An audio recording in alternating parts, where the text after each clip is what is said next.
La Escuela Judicial del Estado de México les da la más cordial bienvenida al Aula Magna, donde se llevará a cabo la conferencia magistral titulada Reforma Constitucional en materia laboral y los retos para los poderes judiciales locales, que será disertada por el licenciado Arturo Alcalde Justiniani, asesor legal en materia laboral y sindical y titular del despacho Asesoría Jurídico-Laboral. Para dar inicio al evento, invito al doctor Víctor Manuel Rojas Amandi para que nos dirija una breve exposición de motivos y posteriormente lleve a cabo la lectura de la síntesis curricular de nuestro conferencista. Buenas tardes. En primer lugar, damos la bienvenida al licenciado Arturo Alcalde, quien es nuestro conferenciante el día de hoy, al consejero Otoniel Campirán, a magistrados, jueces, estudiantes, personal judicial de todas las jerarquías. Y pues como ustedes saben, la Escuela Judicial tiene entre sus objetivos, entre sus responsabilidades, además de difundir la cultura jurídica, estar atento a todos los temas actuales que van siendo importantes, coyunturales, que van siendo relevantes en el sistema jurídico mexicano. Precisamente desde hace algunos meses se ha organizado una comisión que está atendiendo pues todos los temas aquí en el Poder Judicial del Estado de México, todos los temas que tienen que ver con el cumplimiento de algunas normas de lo que se llama la reforma constitucional en materia laboral.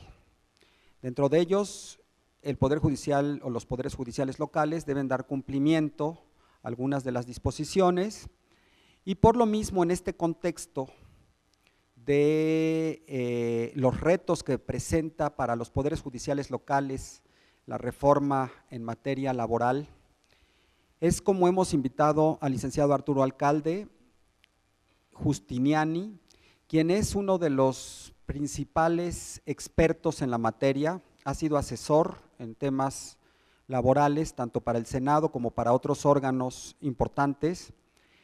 Y me voy a permitir leer algunos de los datos de su síntesis curricular para posteriormente cederle el uso de la palabra y que nos explique precisamente cuáles son los retos que plantea esta reforma laboral, de la que hemos oído hablar mucho, pero precisamente por nuestra materia común a la que se dedica el Poder Judicial del Estado de México, a veces nos queda un poco lejano tanto el conocimiento como el acceso a la información. El licenciado Arturo Alcalde es egresado con mención honorífica de la Universidad Iberoamericana, en donde obtuvo el título de licenciado en Relaciones Industriales. Asimismo, es licenciado en Derecho por la Universidad Nacional Autónoma de México. Tiene estudios de especialización en distintas instituciones nacionales y extranjeras en materia laboral.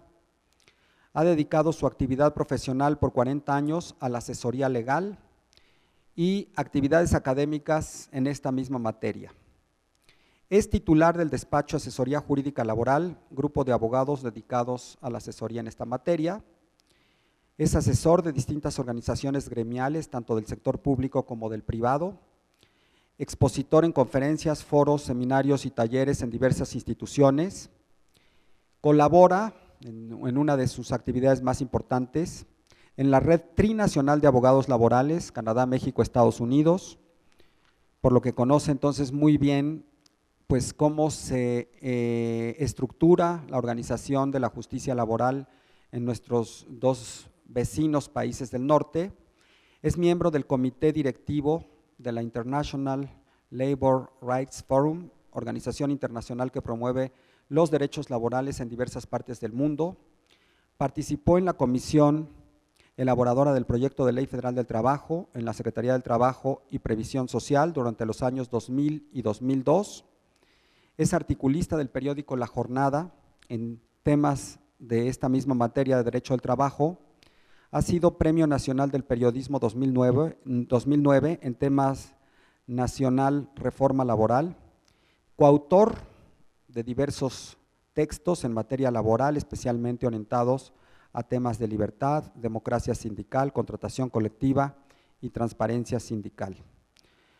Participó en la Comisión Técnica para el Diseño de la Ley General de Transparencia, también en el ámbito de esta misma materia, y en el año de 2016 ha recibido la medalla Mario de la Cueva, otorgada por el posgrado de Derecho de la Universidad Nacional Autónoma de México.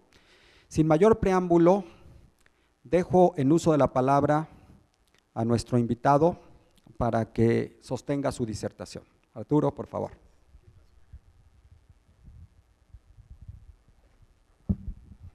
Gracias. Es un honor realmente estar aquí con ustedes esta tarde y poder compartir reflexiones de una reforma constitucional que ha generado expectativa, sobre todo por la rapidez y las consecuencias inciertas.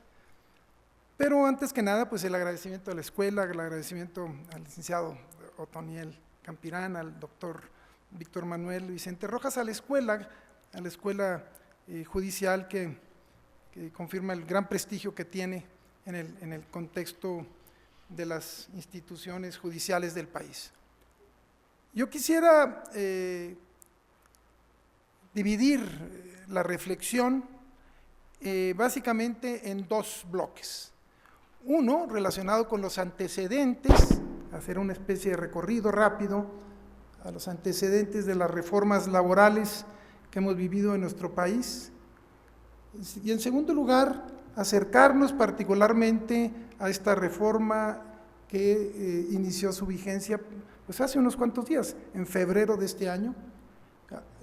Se anunció, y creo que es correcto afirmarlo de esa manera, como la reforma más importante en los últimos 100 años en nuestro país. Es una reforma que trastoca, que modifica el conjunto de las instituciones laborales y que está aún pendiente, la legislación secundaria, de una manera, digamos, todavía incierta, porque no hay clara información de cuál va a ser su curso. Recordemos que el tema de la reforma laboral es muy antiguo. Yo todavía me acuerdo en los tiempos de la campaña del presidente Salinas, imagínense ustedes, cuando hablaba de la necesidad de una reforma laboral, que convocó a los llamados sectores productivos, sector, digamos, empresarial, al sector sindical, con la participación del sector gubernamental, a dialogar alrededor de los cambios que requería nuestra legislación. Había la convicción de que se necesitaban cambios, de que había un proceso de globalización intenso en el mundo y de que nuestras instituciones requerían ajustes, no solamente desde el punto de vista, digamos, del proceso, sino también en algunos de sus principios más sustantivos. Se vinieron los tiempos, no se cuajó, hubo desencuentros, visiones distintas. Vino la época de Zedillo, en la que nuevamente se convocaron mesas. Ustedes, los que tienen más edad, recordarán los intensos trabajos de mesa, y ahora sí decían, se viene la reforma laboral, y no cuajaba. Llegó la época de Vicente Fox, en el año 2002 convocó a una comisión nacional para llevar a cabo la reforma laboral. Trabajaron los sectores, yo fui parte de esa comisión nacional y tuvimos encuentros en algunos aspectos, pero finalmente no hubo una conciliación, una visión común de los cambios que se requerían. Se presentaron entonces iniciativas de ley en ese año, pues por parte de las distintas formaciones políticas. Los partidos presentaron un proyecto, otros presentaron otro, hubo un proyecto central que se llamó el proyecto de los sectores productivos y finalmente no se logró aterrizar hasta el año de 2012. En el año 2012 el presidente Calderón presenta como una iniciativa preferente, ustedes recuerdan este carácter extraordinario, esta facultad constitucional que se le daba al Ejecutivo Federal para impulsar algunas iniciativas en las que tendrían tiempos estrechos para su definición, y finalmente fue en el lindero del final de su sexenio, con el inicio del actual, en donde se llevó a cabo la conocida reforma del 2012. Se podrían resumir en hay una serie de cambios, yo diría que muchos de carácter superficial, pero quizás los elementos más distinguidos, cuando menos en este enfoque de corte, digamos, procesal, en primer lugar, la limitación de los salarios caídos. Esto es, ya no sé, en los casos de juicios laborales, los salarios caídos tienen un límite de 1 año, y a partir del segundo año hay un límite de, digamos, prácticamente queda en el 30% de los salarios caídos, porque es el 2% sobre la base de 15 meses de salarios. Que eso pues cambiaba sustantivamente o sustancialmente las reglas del juego, porque una de las características y críticas al proceso laboral era que eran juicios muy largos. No estoy muy convencido de que la solución idónea hubiera sido limitar los salarios caídos, cuando el énfasis debería ponerse en que los juicios se resolvieran con rapidez, no tanto que la carga, digamos, y el costo fuera para aquel que no es finalmente un elemento, digamos, que impulsa el proceso y que define el proceso, sino propiamente debería de corresponder a las juntas de conciliación y arbitraje. También hubo cambios en materia de los contratos individuales, se crearon los contratos de temporada, los contratos de prueba, ¿no?, los contratos de capacitación, 3 tipos de contratos temporales que tocaban un tema central, que era el tema de estabilidad laboral. Hubo cambios en materia de cláusula de exclusión, se suprimió la cláusula de exclusión por separación, y en materia del procedimiento individual, quizá el cambio más importante es que se separaron lo que es la audiencia inicial de juicio, esto es lo que era conciliación, antiguamente conciliación, demanda, excepciones, ofrecimiento, admisión y desahogo, y se separó la parte de demanda y excepciones con respecto al ofrecimiento de pruebas, que fue una intención buena, no tuvo finalmente efectos positivos a mi juicio, porque la intención era que en esa separación procesal se pudieran, digamos, definir la litis, esto es la controversia, se fijaran las cargas obligatorias, y eso permitiera desahogar una probanza mucho más ágil, de tal manera que no tuvieran que probar aquellos que no tuvieran la carga, y que no como actualmente en los juicios laborales, donde yo, sin tener la carga de la prueba, de todas maneras ofrezco testigos, ofrezco documentos y voy empastelando de alguna manera el proceso. Entonces, ¿cuál es, y esta es una pregunta, el campo en el cual se desarrollaban y planteaban todas estas reformas? Yo lo diría de una manera muy general, que tratando de dividir, ustedes recuerdan que en el espectro jurídico tenemos una especie de triángulo, ¿no? El apartado A, el apartado B del artículo 123 de la Constitución, y en un ángulo lo que es el régimen de los estados y municipios, en base al 115-116 constitucional. En el entorno de este triángulo hay una serie de conceptos o de instituciones claves a nivel del derecho individual. Una de ellas es todas las reglas relacionadas con lo que en la teoría se denomina la teoría de la existencia de la relación de trabajo. ¿Quién es trabajador? ¿Cuándo se es trabajador? De una manera simple se dice, bueno, trabajador es aquel que presta un servicio personal subordinado, la palabra subordinación parecería el elemento sustantivo, a cambio del pago de un salario. Esto, que parece sencillo, en la práctica presenta una serie de retos impresionantes, porque hay una tendencia, no solamente en México, sino en el mundo, de sustraerse de la obligación principal de ser patrón o de ser empleador. Y de ahí nace todo el outsourcing, la triangulación, todas estas formas que pretenden romper esta idea clásica de que bajo una consideración material, quien reciba el beneficio de un servicio actualiza la figura de patrón. Hoy, a través de la subcontratación o el llamado outsourcing, se rompe, digamos, o se intenta romper esta relación y este conjunto de obligaciones colaterales con la condición de patrón.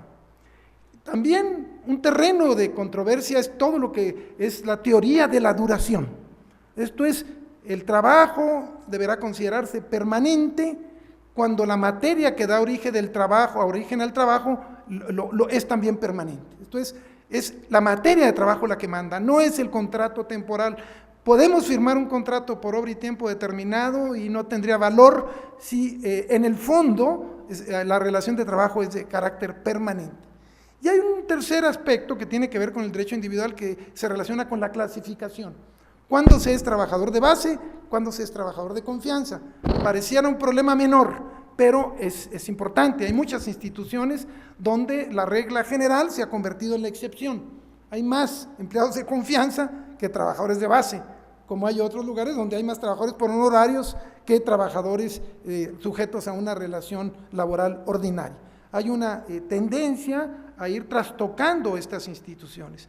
A nivel del derecho colectivo, el campo de controversia en la reforma laboral se cifraba también en 3 instituciones. Por un lado, el derecho de asociación, esto es las reglas bajo las cuales se puede uno organizar en sindicatos, algo que la Constitución señala claramente, el artículo 123, lo dice, los trabajadores y los patrones, por cierto, tendrán derecho a formar sindicatos, digamos, organizaciones y asociaciones, incluso utiliza una etcétera. La Constitución es muy particular en esta materia para dar cuenta de la gran dimensión de este derecho fundamental, un derecho humano fundamental reconocido en el mundo y que se concreta en convenios internacionales como es el convenio 87 de la Organización Internacional del Trabajo, vigente en nuestro país hace más de 50 años. Y un convenio que está ahí paralelo, que está ahí vinculado, que es el convenio 98, que hay un reclamo internacional a nuestro país para que lo suscriba. Lo suscribió, por cierto, en el año digamos, 2015, en diciembre, el presidente Peña Nieto, y está ahorita pendiente en la Cámara de Senadores su ratificación. Me refiero al convenio de contratación colectiva y derecho de asociación, que es hermano del convenio 87. Ese no está aún vigente. Entonces, este es un elemento clave, derecho de asociación, y esto nos lleva de la mano a otra institución que es el derecho de la negociación colectiva. La negociación colectiva es el corazón del mundo laboral, es donde los factores de la producción se encuentran, dialogan, comparten sus recíprocas preocupaciones, en donde fijan el valor de la fuerza de trabajo y en donde establecen pues, un conjunto de derechos y obligaciones centrales. En los modelos laborales avanzados del mundo, la salud, la suerte, el contenido de la negociación colectiva es el que califica al modelo laboral de ese país. No tanto la ley no hace más que establecer mínimos, son reglas del juego básicas, 15 días de aguinaldo, 6 días de vacaciones, 25% de prima vacacional, pues es un piso, pero arriba de ese piso se construye precisamente el conjunto de pactos. Normalmente lo ideal, cuando menos en otros países, lo ideal es que no sean por empresa, sino que sean por rama, por sector, por cadena productiva. Eso es el ideal de un modelo laboral avanzado, donde haya un diálogo en el que los factores de la producción no compitan en una sociedad de mercado para ver quién vende la fuerza de trabajo en peores condiciones. Porque lo dramático es que en un momento dado, pues el ciclo, ¿no?, de la vida, de que yo tengo un contrato colectivo cada vez mejor y llega un momento dado en que me dicen, pues necesitamos cancelar el contrato o cambiar la empresa de región porque hay otros trabajadores que cobran menos que tú, hay otros trabajadores más jóvenes, hay otros trabajadores mejor capacitados y entonces la fuerza de trabajo se convierte en una mercancía endeble en este escenario de libertad entre los factores de lo que son la oferta y la demanda, los factores en una sociedad libre de mercado. Entonces estaría con la contratación colectiva acompañada de un instrumento que la preserva, que la defiende, un instrumento de naturaleza particular para los abogados formados en el derecho privado, y esto va a ser un reto para los futuros jueces o para los futuros tribunales laborales que tiene que ver con el derecho de huelga. Que el derecho de huelga es un fenómeno en el que la legislación protege que un grupo de trabajadores digan no trabajo hasta en tanto no nos pongamos de acuerdo en el valor del trabajo. No trabajo porque violaste el contrato, no trabajo porque quiero la firma de un contrato, no trabajo porque no nos ponemos de acuerdo en el salario, no trabajo porque no nos ponemos de acuerdo en la revisión, no trabajo por razones de solidaridad. Estas causales que de manera genérica nuestra Constitución la refiere a un equilibrio entre los factores de la producción, dice la Constitución, buscando armonizar los derechos del trabajo con los del capital, y que la legislación secundaria refiere en causales señaladas en el artículo 450 de la Ley Federal del Trabajo, que ya actualiza y precisa. Entonces, este es en el marco en el que se dan las reformas. Entonces, llega 2012, viene diciembre del año 2015 y el presidente Peña Nieto anuncia las llamadas reformas vinculadas a la justicia cotidiana.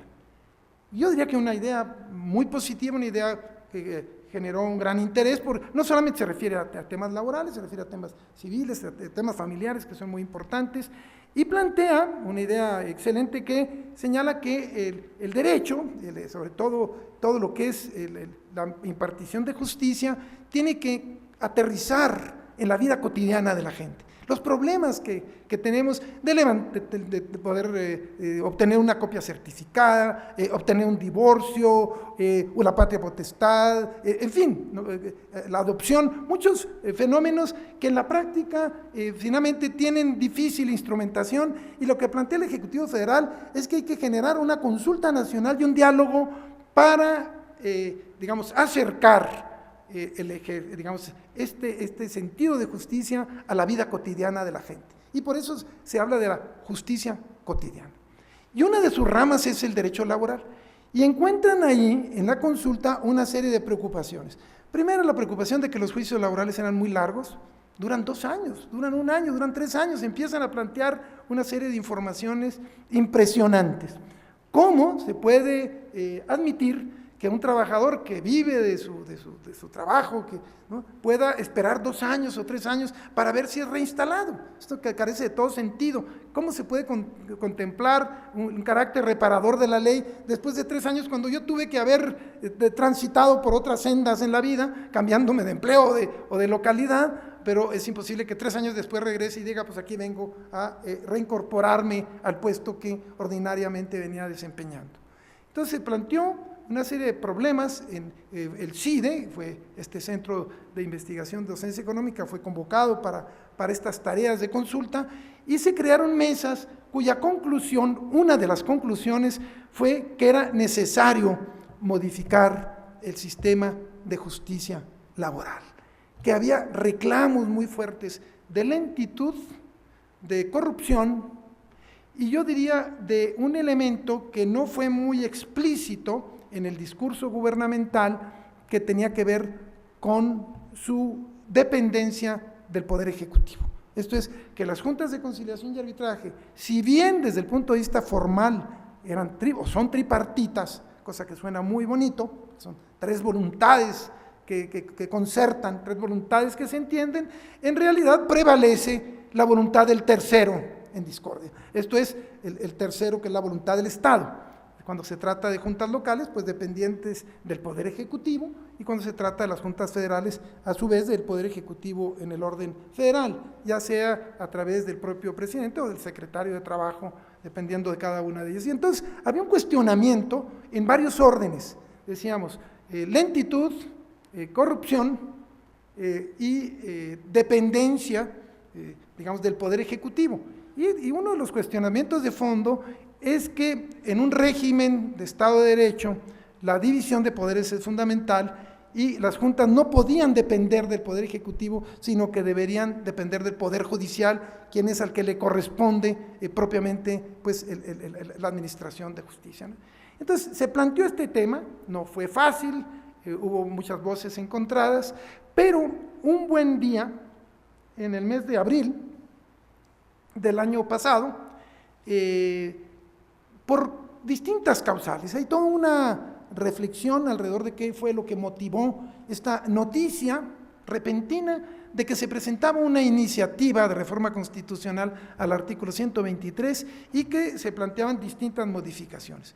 Primera, las juntas de conciliación y arbitraje desaparecen y sus labores se pasan al Poder Judicial Federal o Poder Judicial local, dependiendo de la competencia. Como ustedes saben, tenemos un régimen de competencias distintas, compartidas. O sea, es una ley federal, pero la administración se comparte, ¿no?, entre juntas locales y juntas federales, dependiendo de la competencia que la Constitución y su referente en la ley así lo señala. Primer paquete gruesísimo, esto era algo increíble, ¿no? Porque durante muchos años hubo grandes temores, grandes resistencias, porque significaba perder pues un instrumento característico no solamente del sistema legal, sino también del sistema político, ¿no?, porque era un elemento pues de control, era un elemento de subordinación, un elemento de presencia, que el Poder Ejecutivo influía de una manera determinante en el registro de un sindicato, en la existencia o inexistencia de una huelga, en la titularidad, en fin, algo que es realmente delicado, sobre todo cuando hacemos referencia al ámbito colectivo. En segundo lugar, se planteó la creación de un organismo descentralizado de carácter federal que iba a atraer, esto es, iba a retomar toda la materia relacionada con registro de sindicatos y con depósito de los contratos colectivos. Registro de sindicatos. Hoy el registro de los sindicatos, ustedes lo saben muy bien, es competencia de la Secretaría del Trabajo cuando se refiere a materia federal y es competencia de las juntas locales cuando se refiere a la competencia local. Esto se comparte, ¿no? La Junta Federal no registra sindicatos, sí la local, pero en materia federal es la Secretaría a través de una Dirección General de Registro de Asociaciones. Entonces, esto lo retoma un organismo. Es un organismo descentralizado de carácter federal, pero absorbe todos los registros de los sindicatos del país, incluyendo los de naturaleza local. Esto fue muy impresionante, porque en un primer momento, cuando llevábamos a cabo, recibíamos la noticia, las primeras lecturas, se pensó y dijo, bueno, va a atraer el registro en el ámbito federal, y no fue así. Todo lo local también se viene para acá, lo cual trae, imagínense, toda la problemática de instrumentación, que es muy impresionante. Yo me imagino cómo le va a hacer, por ejemplo, para ver el registro de los sindicatos de los jornaleros agrícolas en Baja California, o de la industria de la construcción en el estado de Quintana Roo, o los servicios de restaurantes en el estado de Chihuahua, en fin. Entonces, porque lo va a traer. Hoy es algo parecido a lo de la Junta Federal. Hoy todos los conflictos colectivos en materia, digamos, en materia laboral es exclusividad de la Junta Federal y en la Ciudad de México. Si ustedes van a emplazar a huelga o van a revisar un contrato colectivo, tienen que venir a tramitarlo aquí, a la Ciudad de México. O sea, nada más la Junta Federal lo controla. Las juntas especiales de los estados no tienen esas facultades. Quienes saben también de derecho laboral burocrático saben que algo similar sucede.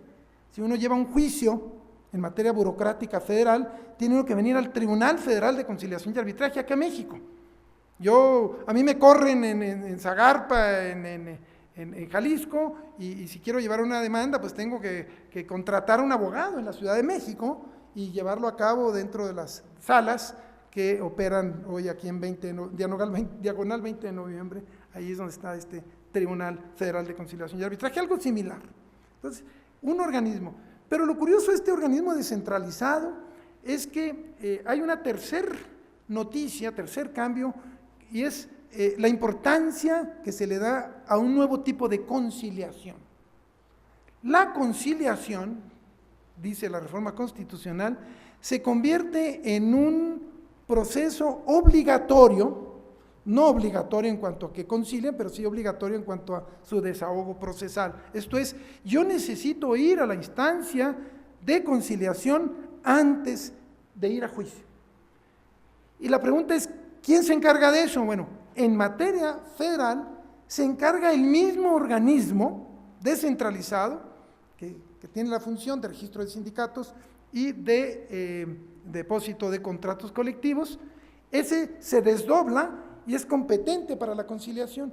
Y cuando se trata de competencia local, en los estados, cada uno de los estados tiene que crear un organismo descentralizado propio, que se denominan centros de conciliación. Entonces yo necesito ir, en primer lugar, ante esa instancia, antes de poder transitar hacia la etapa jurisdiccional que ahora se va a llevar a cabo ya con el Poder Judicial local o Poder Judicial federal. Entonces, esto me parece muy importante. Un elemento adicional es que hay cambios sustantivos en el derecho colectivo. Todo el paquete junto. Por eso el presidente lo dijo y tuvo razón cuando dijo es la reforma más importante, decíamos, en los últimos 100 años. Porque cambió las reglas, algo, los que teníamos muchos años de estar dedicados a lo laboral. A mí que me tocó formar parte de aquella comisión nacional que trabajamos, pues, era impensable que hubiera estos cambios. En la legislación de 2012 intentamos que hubiera algunos cambios en cuanto a voto secreto, no se pudo. Ha sido muy contracorriente los cambios porque todo el modelo laboral, como decíamos, está íntimamente vinculado al modelo político de nuestro país, ¿no? Y entonces, de repente, la reforma constitucional nos plantea y nos dice, habrá nuevas reglas en materia de derecho colectivo. ¿Cuáles reglas? Las centrales. En primer lugar, para poder firmar un contrato colectivo se necesita consultar a los trabajadores. La verdad, esa fue de todas, además de la de las juntas, las que a mí me impresionó más. Dije, no lo puedo creer, nos comunicábamos entre nosotros porque además fue repentino.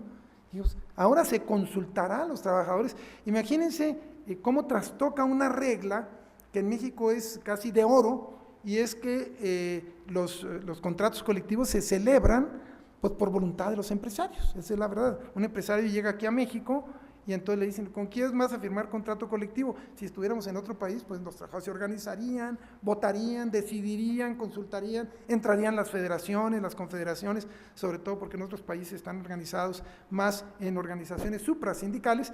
En México no, en México el patrón dice yo firmo con la CROC, yo firmo con la CTM, mandan, el abogado le da un telefonazo al líder y le dicen la tarde firmas el contrato colectivo.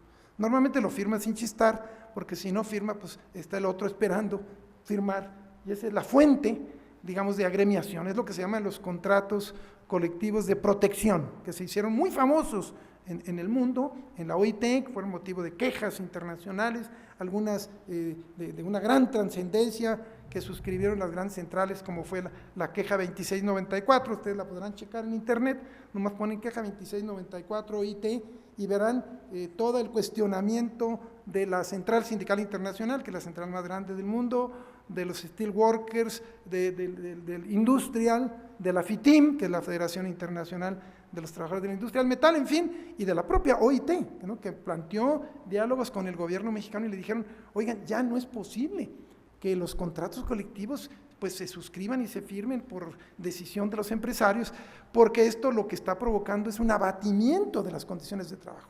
Los salarios mexicanos van hacia la baja, la indefensión, los accidentes de trabajo, las jornadas de trabajo se amplían, sobre todo los sectores que no están vinculados al sector público. El sector público goza de alguna manera de cierta salud diferente, pero me refiero al sector privado y particularmente a las ramas de materia local, que es donde está más precaria, más indefensa las relaciones de trabajo. Poníamos el ejemplo quizá más dramático, que es el de los trabajadores de la construcción. Ustedes lo verán ahí a los pobres trabajadores campesinos colgados de los andamios, ¿no? Viviendo riesgos cotidianos en donde parece bastante obvio que no hay ningún respeto a las leyes más elementales, en donde la inspección laboral prácticamente no opera, y los fenómenos de subcontratación tan fuertes, tan graves, por ejemplo, que en Vancomer, pues no hay un solo trabajador, todo Vancomer no tiene un solo trabajador, todos son subcontratados. Todo Walmart están subcontratados. O sea, hay una degradación en la estructura central de las relaciones de trabajo, a pesar de que en la legislación, digamos, la reforma de 2012, en el artículo 15, que fue además muy discutido, se establecieron reglas nuevas de subcontratación que nadie ha tomado en cuenta.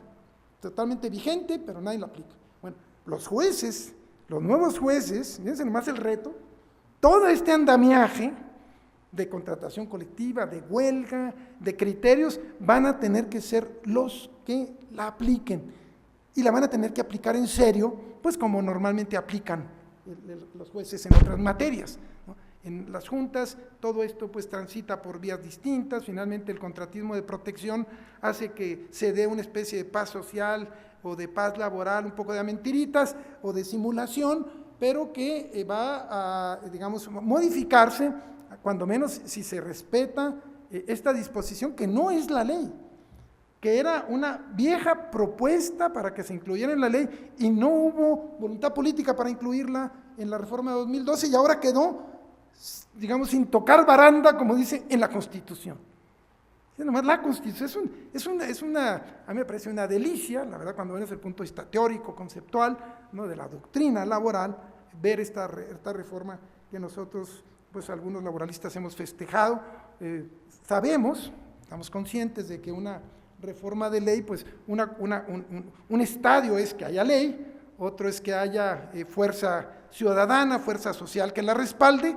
En eso sentimos que es muy precaria porque la gente está poco interesada, la personalidad, la fuerza de los sectores productivos, incluyendo el sector obrero y empresarial, no tiene en nuestro país mucha legitimidad, mucha representatividad. Así como hay simulación en las representaciones obreras, lo hay en las empresariales. Y el tercer componente, que es el de la voluntad política, también observamos que no hay mucha voluntad política para cumplirlo. Y esto es explicable porque una de las motivaciones de esta reforma constitucional fue el condicionamiento al gobierno mexicano de que cambiara su legislación para poder ingresar al TPP. Y es donde empieza a salir un poco el peine, el Tratado Transpacífico, que es, como ustedes saben, un mega TLC, una especie de esfuerzo mundial para hacer contrapeso a China, y que México y muchos otros países estaban negociando como un gran mercado mundial en que México participaba. Había un capítulo laboral, y en el capítulo laboral una de las exigencias era de que los países signantes deberían respetar el Estado de Derecho en materia laboral. O sea, no se admitían, digamos, instancias como las juntas que no, por definición, pues no respetan el Estado de Derecho, por lo que ya señalábamos. Esto es, el Ejecutivo es el que administra justicia a través del representante, digamos, tercero en las juntas. Esto es un elemento importante a considerar, porque finalmente el TPP no se firmó, no se ha firmado, y Trump pues ganó, y Trump, el presidente Trump de Estados Unidos ha dicho que no quiere ya el TPP, entonces el gobierno quedó un poco colgado ahí, como dirían allá en mi tierra, colgado de la brocha, y están ahí en ese espacio de indefinición, y yo diría casi como una especie de hijo no muy deseado, pero que ya tiene finalmente su estatus constitucional. Pero para cualquier análisis jurídico, bien sabemos nosotros que los abogados siempre necesitamos tener una visión multidisciplinaria, ¿no? Ya no es posible en México ver las normas jurídicas aisladas de las variables que las acompañan, y menos en materia de derecho social. Una regla adicional era en materia de huelga. Un reclamo constante, yo diría que justificado, sobre todo del sector empresarial y más la pequeña y mediana empresa, era que había un abuso, y que hay un abuso del derecho de huelga, sobre todo de esos sindicatos a huelga falsas ahí que llegan y que lo notifican, y que sin tener trabajadores le hacen un paro y lo obligan a firmar cosas o a dar prebendas, una especie de derecho casi de piso, en fin, que todo un esquema de corrupción generalizado, y que ha llevado al grado de que las estadísticas que han certificado Graciela Benzuzán, Bouza, Zapata, del Colegio de México, es que cerca del 90% de los centros laborales en México están en este esquema de simulación. 90%. Imagínense la gravedad del tema. O sea, realmente los modelos laborales legítimos son casi inexistentes en nuestro país. Y me refiero a un modelo laboral legítimo, es aquel en el que hay una negociación decente, Esto es sin, digamos, ventajas personales de los líderes particularmente, y donde los trabajadores pueden elegir legítimamente a sus representantes, pueden obtener información sobre las finanzas sindicales, porque esto es común en cualquier otro lado del mundo, en el nuestro no. Hay un sentido patrimonial de los liderazgos sindicales con respecto a los gremios, y pueden hacer asambleas en donde deciden si hay huelga o no hay huelga. Esto casi no hay. La estadística que nosotros hemos encontrado es que 1 de cada 100 trabajadores está en un sindicato real. 1 de cada 100.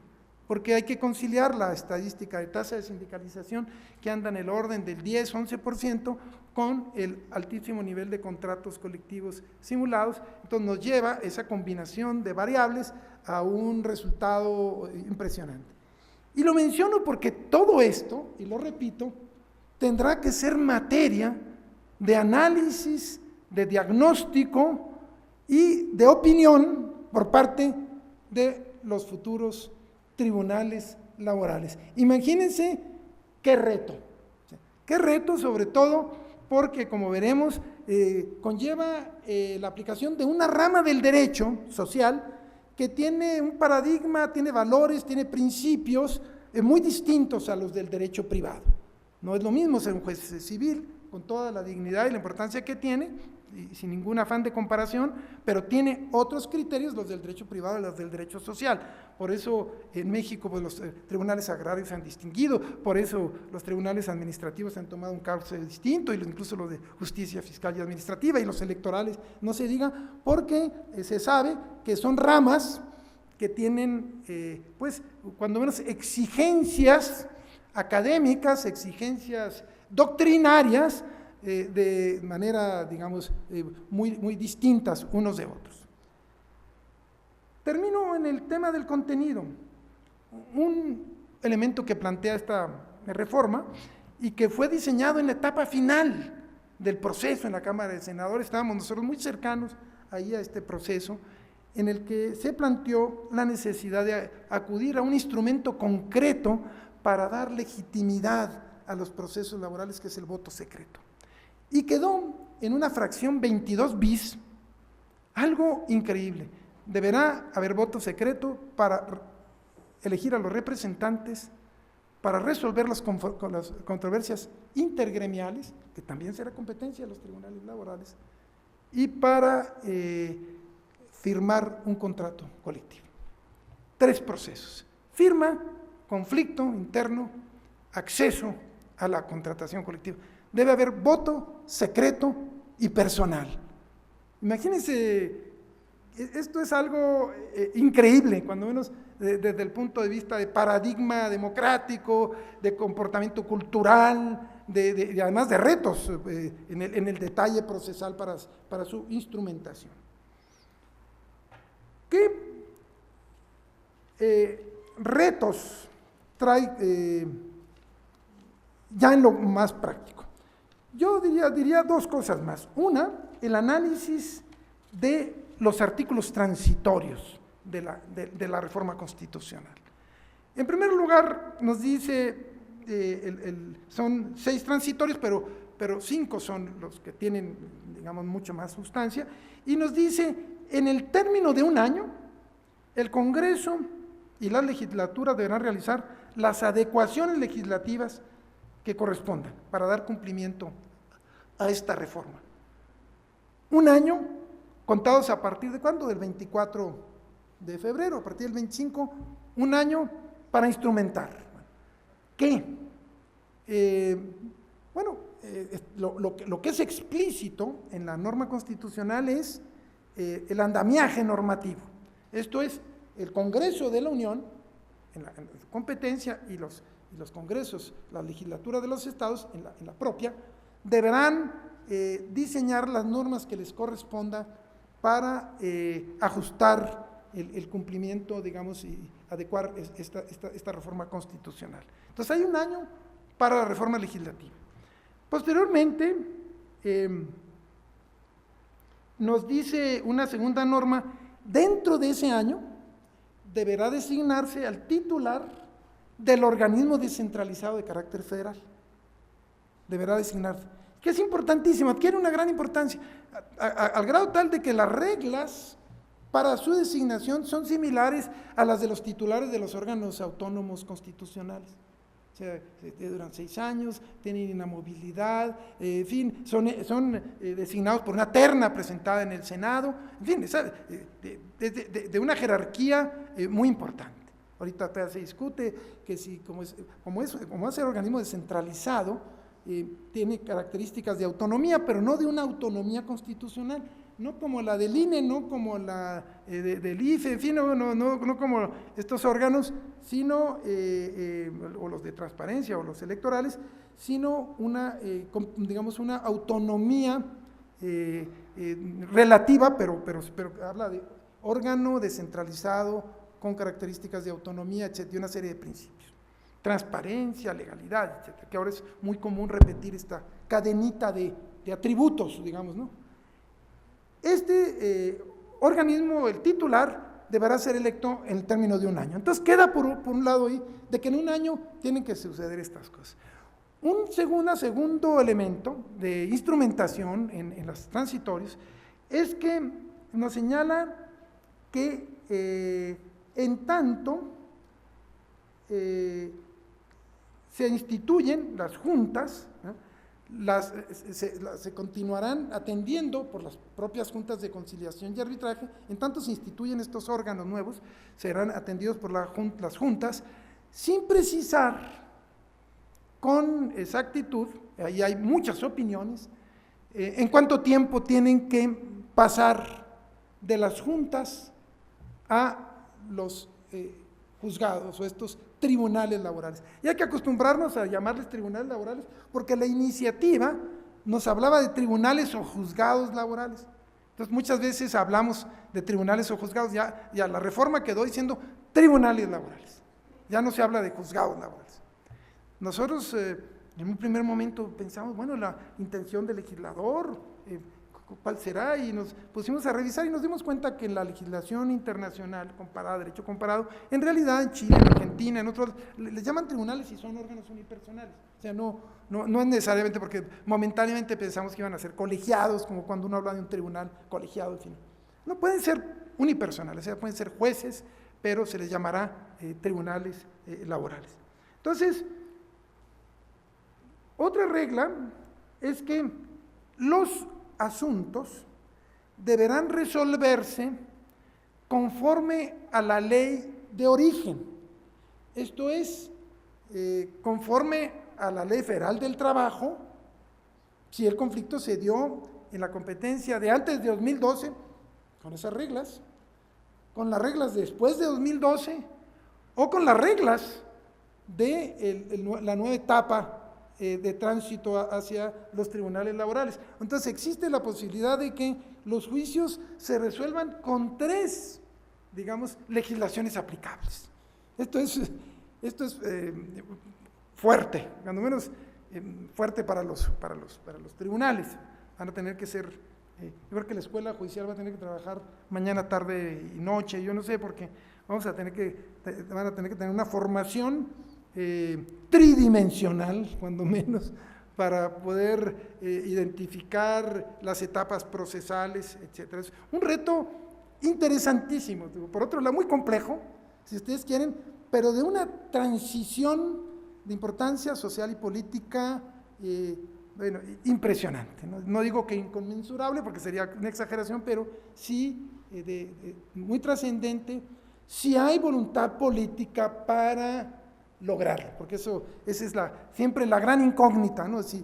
Porque hay normas constitucionales que luego se van descafeinando, como ahora el fiscal anticorrupción, que al rato parece que ya va a quedar en quién sabe en qué, ¿no? Porque ya la PGR dijo que no tiene esto y que no tiene esto otro, entonces llega un momento en que el pobre fiscal va a llegar ahí casi como un empleado de segunda de la Procuraduría General, pero es fácil hacerlo. El hecho es que la siguiente regla es que, decíamos, deberán respetarse, dice, los derechos de los trabajadores, de las juntas, se respetarán conforme a la ley. No nos dice la reforma y que convendría, porque esto ha creado a veces un poco de confusión, no nos dice qué características deben tener, o si son requisitos, nos dice, en cualquier caso, dice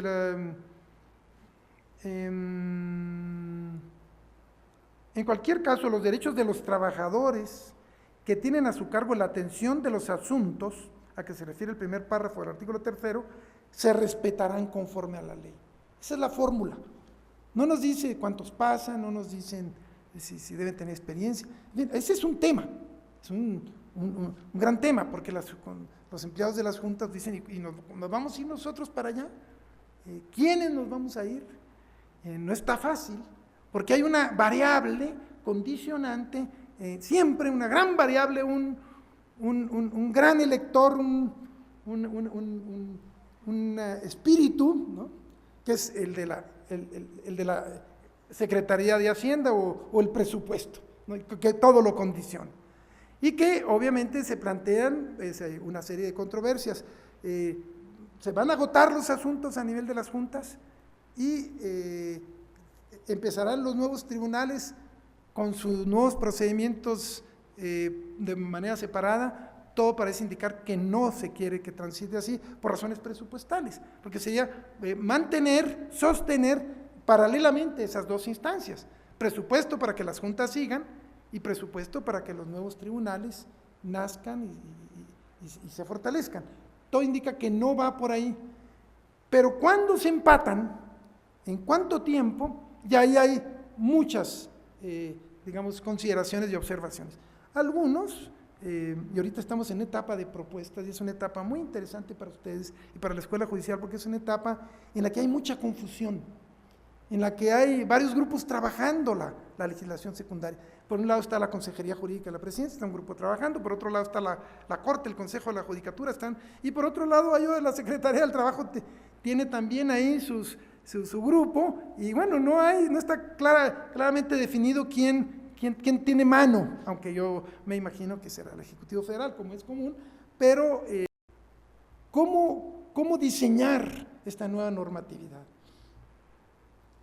El hecho es que los empleados de las juntas, algunos de ellos tienen la expectativa de pasar a estos tribunales.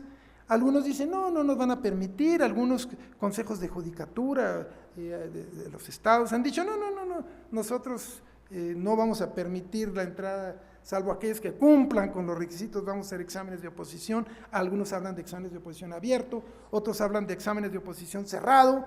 En fin, es un tema. Hubo un movimiento de protesta en la Junta Federal, obligó a que la Secretaría del Trabajo suscribiera un convenio donde les dijeran que iban a ser tomados en cuenta.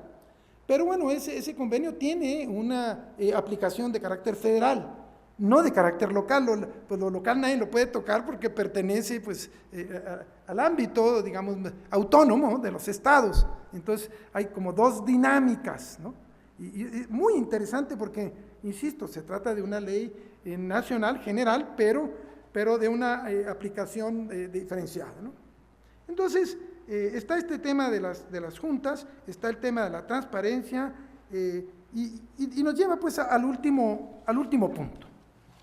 Algunos pendientes e interrogantes, y yo quisiera plantear, para generar un diálogo con ustedes, de 5 interrogantes.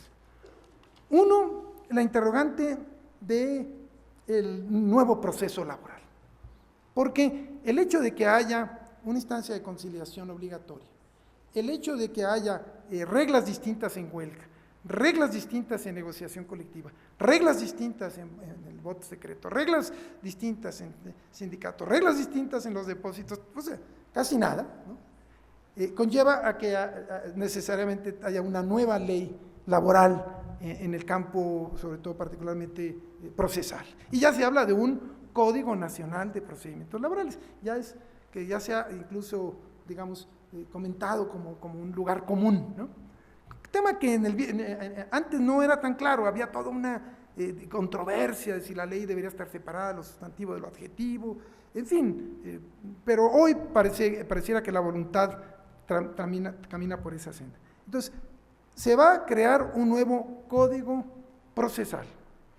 Pero la pregunta es, ¿con qué características? Y el dilema que se presenta es si se transita por la vía de la oralidad o si se transita por la vía tradicional. Entonces ahí están divididas las opiniones. Yo personalmente creo que si el impulso que estamos viviendo transita por la vía de la oralidad, con todos estos principios de inmediación, conciliación, ¿no?, de continuidad, en fin, publicidad, deberían estar presentes en los nuevos juicios laborales. Y además la experiencia internacional nos lo indica así, con características distintas. En algunos países dicen sí, pero por cuantía, los asuntos que tengan hasta tal cuantía, los que tengan más complejidad no, algunos son mucho más amplios que otros, en fin. Entonces, pero yo creo que el tema, digamos, de la nueva reforma debe aprovecharse para tener, además de, digamos, Estado de Derecho, que se resuelve con la adscripción al Poder Judicial, que también tengamos eficacia y tengamos, pues, justicia pronta y expedita, como nos diría la norma, y sin duda, sobre todo en conflictos de cuantía menor, que en materia local son fundamentales. La mayor parte de los asuntos de las juntas locales son, pues, de un trabajador de una rama de industria que viene a pedir su premio de antigüedad, que tiene 25 años y el patrón no le quiere pagar, o una diferencia salarial, o cosas menores cuyo costo de litigio llega a ser mayor que lo que está reclamando el trabajador. Hay un estudio al respecto donde se demuestra que muchos de los juicios laborales hubiera resultado más barato pagarle todo al trabajador del principio que litigarle. Que empiezan a sacar cuál es el costo hora, trabajador, secretaria, instalaciones, salarios caídos, costo social, seguridad social, etcétera, etcétera. Entonces, ese es un primer tema. Un segundo tema es, bueno, dentro de este primer tema también hay toda una discusión si debe haber o no, digamos, apelación, o si debe ser como el actual, digamos, procedimiento que es más bien de una sola instancia. Ahí hay temas obviamente, los que dicen, no, una segunda instancia, pues entonces va a ser más lento que la anterior. Pero en contestación le dicen, no, es que sea más lento, lo que pasa es que hoy está trastocado esta tendencia a ir al amparo casi como segunda instancia, porque ya en materia laboral todo el mundo se va al amparo como, es más, los clientes así lo dicen, oye, ¿cuándo nos vamos al amparo? Como si en materia civil dijera, ¿cuándo apelamos? ¿No? Como que ya los recursos extraordinarios se han convertido en ordinarios, en fin, y esto ha traído una carga brutal en los tribunales colegiados. Ustedes saben que estos crecen y crecen y crecen. Allá en México debemos tener ya alrededor de 17, 18 tribunales colegiados. Y cada vez crece y crece. ¿Por qué? Porque los asuntos llegan a caudales, en grandes caudales, y hay una gran, pues, un cuello de botella que habría que contemplar en esta etapa. Segundo, ¿qué cambios deberá provocar en los poderes judiciales, federales y locales? ¿Qué cambios deberán recibir? Eso es muy interesante. ¿Por qué se les llamó tribunales? Deben ser un juez más. Deberá tener un comportamiento paralelo. Y yo diría que aquí hay mucho de decisión de ustedes.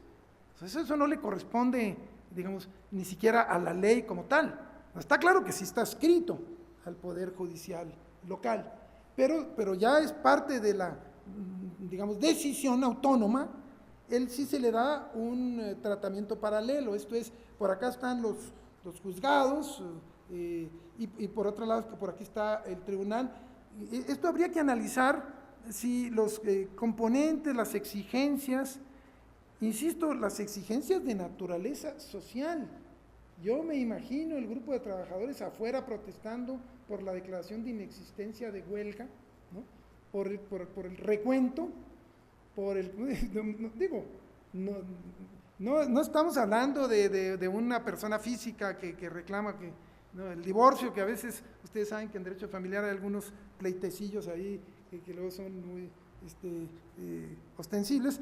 No, aquí estamos hablando de grupos sociales también en un proceso de transformación económica muy importante y transformación política en nuestro país. Ustedes saben de qué estoy hablando, ¿no?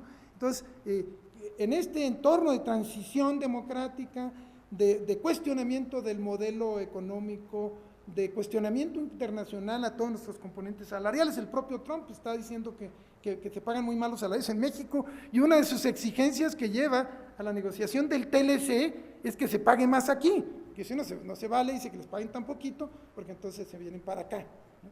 Entonces ahora resulta que coincide con los planteamientos de la academia y de la Comisión Económica para América Latina, todos aquellos que han cuestionado el esquema salarial mexicano, que, por cierto, nuestros salarios han quedado por abajo de China, ustedes lo saben. Hay estadísticas recientes donde demuestran que en China están ya alrededor del 20-25%, cuando menos en la manufactura, con salarios mejores que los mexicanos. O sea, lo cual nos da una idea. Entonces, todo esto es, o sea, un laboralista, un juez, no puede ser una persona, a mi juicio, que tenga únicamente el conocimiento formal del derecho, porque los principios que rigen en materia de derecho social tienen otra lógica, otra filosofía, otro principio doctrinario, simplemente por el carácter protector, ¿no? Ahí, si bien es cierto que en materia penal hay la presunción de inocencia, acá es mucho más fuerte el famoso indubio properario.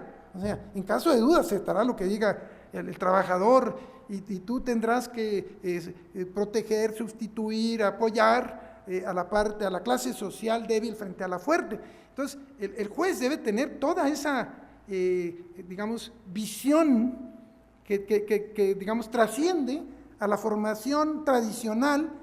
O sea, lo peor que podemos tener en un juez laboral es un agente formalista, que dice, aquí la letra dice, pues, y bueno, y la realidad, ¿qué dice? ¿No? ¿Y cuál es el conflicto de clase que está ahí presente? Bueno, usted tiene que ser juez, tiene que ser medio sociólogo, tiene que ser medio político, tiene que ser medio moralista, porque usted está defendiendo a la parte débil, en fin, y tiene que ser economista, porque también tiene que cuidar la fuente de trabajo, en fin, es una cosa no fácil. 3.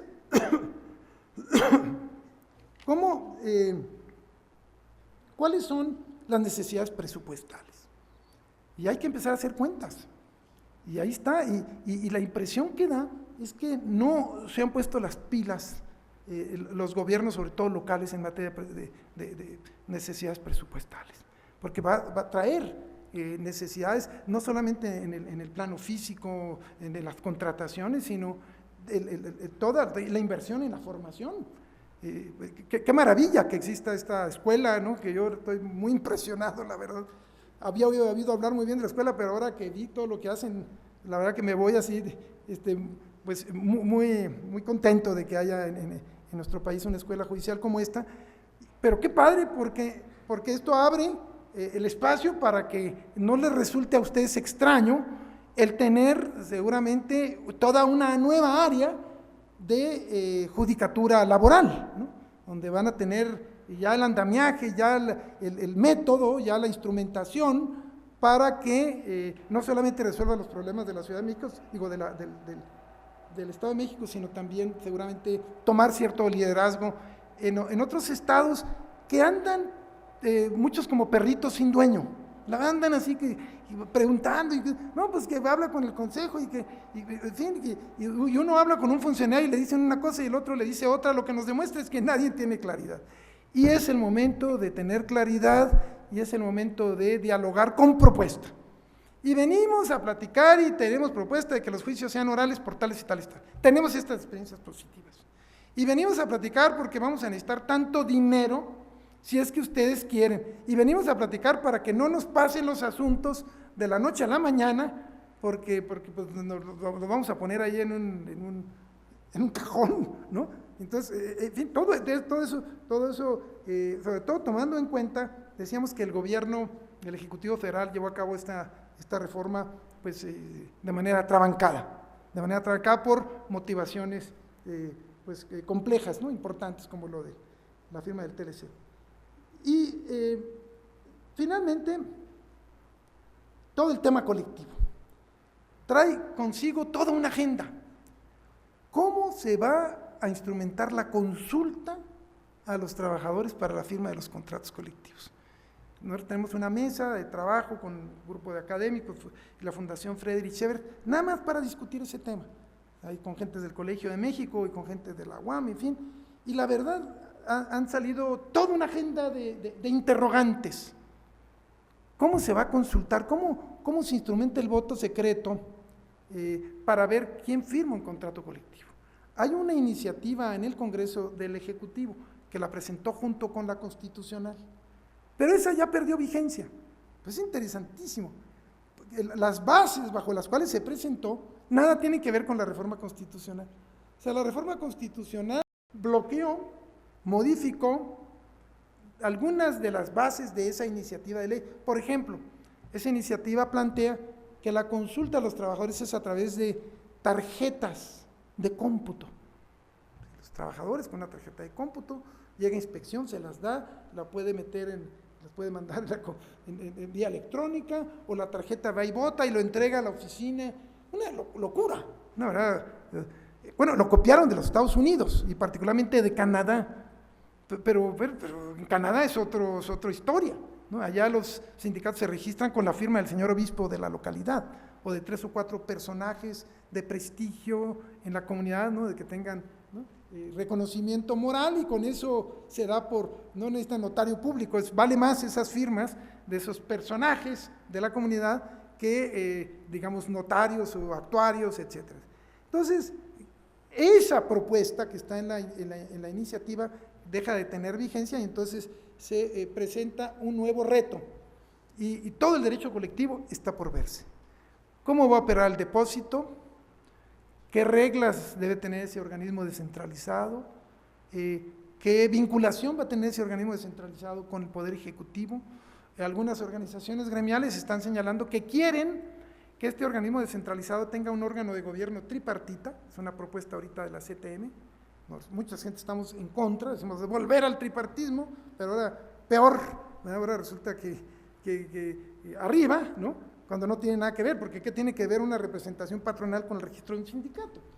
Esto es tan absurdo como si dijéramos que la CTM va a regular la Canacintra o la Concanaco, digamos, es una especie de contra natura, no podría, digamos, una entidad como el sector empresarial vincularse con temas gremiales, que por su naturaleza son de carácter autónomo, ¿no? Y libre. Entonces, toda esta parte del voto secreto requiere una instrumentación, y termino, se nos ha presentado, pues, los retos de la transferencia. Dice, ¿cómo se va a operar la transferencia? Dice, de los procedimientos, expedientes y documentación. Si dentro del año o después. Yo cada vez confirmo más la idea de que va a ser después.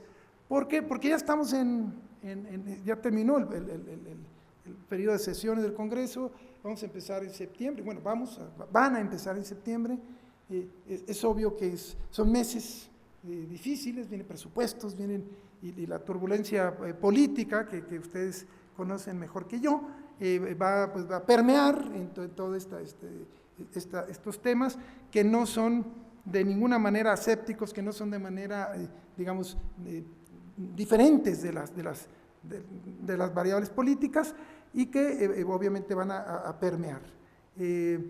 Decíamos, las características del órgano federal es un motivo de discusión, los criterios de integración y de capacitación del personal.